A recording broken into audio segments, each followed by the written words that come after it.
Terminal is one of those movies that would have fitted in perfectly with the late 90s slew of Tarantino imitators. It has that kind of feel about it. It's trying to be gangster type, quippy, fast-paced, fast-cutting, very dialogue-heavy scenes that don't quite pay off as much as the director probably hopes they were going to. It is set in some anonymous city based for the majority of the movie in a terminal with a limited amount of characters. We have Annie, played by Margot Robbie, which is the main character here, and very early on it's apparent that she is somebody that is going to put the cat amongst the pigeons in the form of assassins. She wants to be the best, and she wants to take out a couple of people to prove to this sort of mystical head assassin that she is worthy of all his jobs.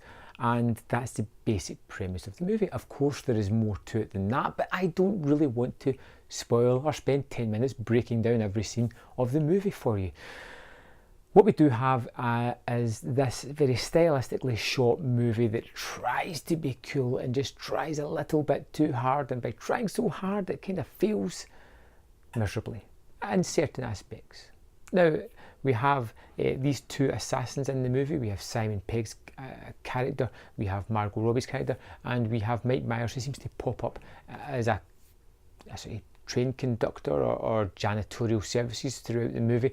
And then we have the mystical Mr. Big behind it all as well. That is pretty much all the characters you're going to get in this movie. And as they bumble around this terminal, which seems to be populated by only these people, they kind of bump into each other and have certain mind games to see who's going to get one up on the other person. It's a movie that feels rather forced. It feels as if somebody is manipulating all the chess pieces, and you can see people being shoehorned into certain aspects of the movie and what is probably going to transpire from then. There is this weird ass love story that kind of comes through the movie that doesn't really ring as true. Now, I understand what they're trying to do by trying to make it a kind of flirtatious banter between two characters, but then all of a sudden they are in love and have been seeing each other, even though this movie is taken over a period of, feels like a few hours, but it's probably supposed to be a couple of days. But even then, it feels tremendously rushed. You have this main character of Annie, who works as, we know, as an assassin of some sort. She's working in a diner, she's working in a strip club, she seems to be everywhere throughout the movie, manipulating all the men round about her.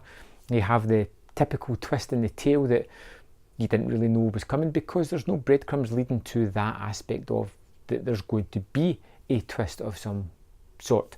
This is a kind of noirish feeling movie, drenched in neon and trying to be cooler than it actually is. Now, I'm kind of down on the movie and I'm kind of beating it up, but I actually kind of enjoyed Terminal.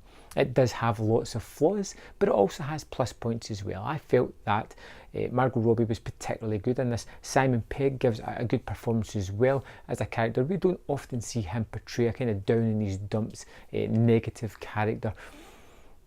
And the conversations, although very stylised, very written, they are fun to see them interact, even though they don't feel natural.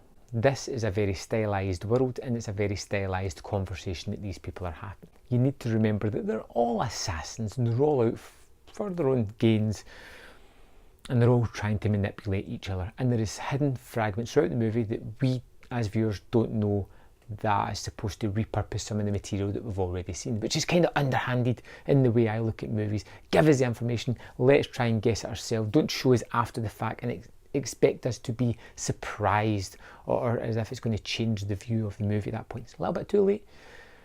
Give us it earlier. Terminal is definitely a good one-time watch. It's on Amazon Prime if you're in the UK, and I can highly suggest checking it out one night if you've got nothing else to look at. It looks great, some good performances, nice little story, a little bit too stylised for my liking, but still something that I will look back at and go, yeah, kind of enjoyed that. Probably never going to watch it again. I'd love to know your opinion of Terminal. Let me know in the comment box below, and I'll see you next time on Man vs Film.